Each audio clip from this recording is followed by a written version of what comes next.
In July of 1892, a fleet of barges moved up the Monongahela River in the middle of the night toward a steel town in Pennsylvania called Homestead. On board were 300 armed men, not soldiers, not police. Private guards, hired by a corporation, sent to take a factory back from the men who worked there. Waiting on the riverbank were the workers, also armed. By morning, several men on both sides were dead, and the man who had ordered this, the man who owned the mill, wasn't even in the country. He was 5,000 miles away, in a castle in Scotland, giving interviews about how much he loved the working man. His name was Andrew Carnegie, and what happened at Homestead is one of the clearest windows we have into a question the Gilded Age never really answered. When the American economy exploded in size, who actually benefited, and who was left to fight for scraps? To understand Homestead, you have to understand what had just happened to America. Between the end of the Civil War and the turn of the century, the period historians call the Gilded Age, roughly 1865 to 1898, the United States built the largest industrial economy on Earth almost from scratch. Railroads crossed the continent. Steel, oil, and finance created fortunes bigger than some countries' treasuries. This is what historians mean by industrial capitalism, an economic system where private companies own the factories, machines, and raw materials and organize production at a massive scale to chase profit. And it did make life better for a lot of people. Prices for manufactured goods fell. A worker's real wages, what your paycheck can actually buy, adjusted for the cost of living, rose for many Americans during this period. A family could mail-order shoes or a sewing machine from a Sears catalog and have it delivered to a farm that had never seen indoor plumbing. That's not nothing. That's a genuine rise in the standard of living for millions of people. But, and this is the part that gets flattened out if you're not careful, the gap between the richest Americans and everyone else grew just as fast as the economy did. Wealth was concentrating at a speed the country had never seen. Men like Carnegie in steel, Rockefeller in oil, and Morgan in finance built empires, often by merging their companies into giant trusts, legal structures that let one board of directors control an entire industry and crush competition. Andrew Carnegie sat at the center of that world. He'd immigrated from Scotland as a poor kid, worked his way up through railroads, and built the Carnegie Steel Company into the most efficient steel operation on the planet. And publicly, he had a reputation nobody else in his class bothered to build. He wrote essays arguing that the rich had a moral duty to give their fortunes back to society. He funded public libraries in towns across the country. He called himself a friend of the working man, which makes what happened next very hard to reconcile. Here's the question sitting underneath this whole story. If industrial capitalism was lifting living standards, why were the workers who built that wealth willing to pick up rifles to defend their jobs? At Carnegie's Homestead Steel Mill, workers had something rare for the era: a strong union, the Amalgamated Association of Iron and Steel Workers, and a contract that gave them real say over wages and working hours. That contract was set to expire in the summer of 1892. Carnegie left the negotiating to his plant manager, a man named Henry Clay Frick, who had made his name breaking unions before.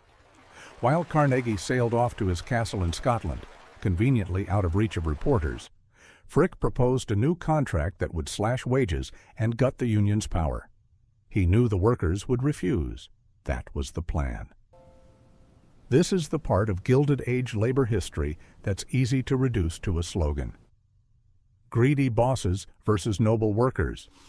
But the real picture has more moving parts than that. Frick wasn't just being cruel for its own sake. New furnace technology meant fewer skilled workers were needed to produce the same amount of steel, and Frick argued the union's power no longer matched its usefulness. The workers weren't just fighting for more money either. They were fighting to keep any voice at all in how their own workplace was run.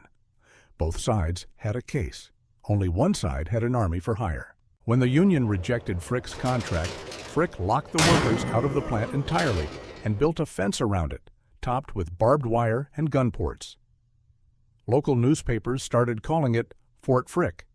Then Frick hired 300 agents from the Pinkerton National Detective Agency, essentially a private security army for rent routinely used by companies in this era to break strikes, and sent them up the river on barges in the dark, planning to slip them into the plant and reopen it with replacement workers before the strikers could organize. It didn't work quietly. Workers spotted the barges. By the time the Pinkertons tried to come ashore, thousands of strikers and townspeople had gathered on the riverbank, some armed with rifles taken from a local armory. A shot was fired, nobody has ever definitively established by which side, and a battle broke out that lasted most of the day.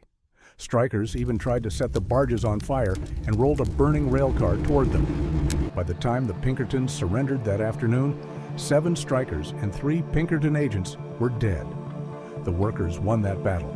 They held the town for days. But the governor of Pennsylvania sent in 8,000 state militia troops to retake Homestead and reopen the plant with non-union labor. The strike collapsed months later. The union at Homestead was effectively destroyed, and it would be nearly 40 years before steelworkers organized that successfully again. This is a pattern worth naming because it shows up across the whole Gilded Age, not just at Homestead, workers organizing unions, or confronting management directly over wages and conditions, and management responding with private security, strikebreakers, and, when needed, the government's own military force on the company's side. The Pullman strike 2 years later would follow almost the same script, this time with federal troops instead of state militia. And underneath both stories was another quiet trend. As factories expanded and demanded more hands, the industrial workforce grew fast, and child labor grew right along with it. Kids working textile mills and mines for a fraction of an adult's wage with none of a union's protection. Here's the detail that makes Homestead more than just a strike story, though. While all of this was happening, Andrew Carnegie was writing letters back to Frick from Scotland, approving of the hardline strategy, at least early on, while continuing in public to present himself as labor's great defender. He'd published an essay years earlier called The Gospel of Wealth, arguing that men like him were merely trustees of society's wealth, obligated to use it for the public good. So which was the real Carnegie? The one funding nearly 2,500 public libraries across the English-speaking world? Or the one who let his plant manager send an armed private force against his own employees while he stayed safely out of reach of the press? The honest answer is both. At the same time. That's not a contradiction historians need to resolve for you. It's the argument. Carnegie's philanthropy was real, and it was also in part a way of shaping how history would remember a fortune built partly on wage suppression and violence against strikers. So, back to the question we started with. Did industrial capitalism make life better, or did it exploit the people who built it? The evidence says you don't get to pick one. Real wages rose. Consumer goods got cheaper and more available. And at the very same time, the gap between owners and workers widened into a canyon. Workers had to fight, sometimes literally with rifles on a riverbank, just to keep a say in their own workplaces, and children were working in factories to help pay rent. Homestead didn't happen because the Gilded Age economy was failing. It happened because it was succeeding, wildly, and the profits from that success were not being shared in anything close to the way the workers who generated them thought was fair.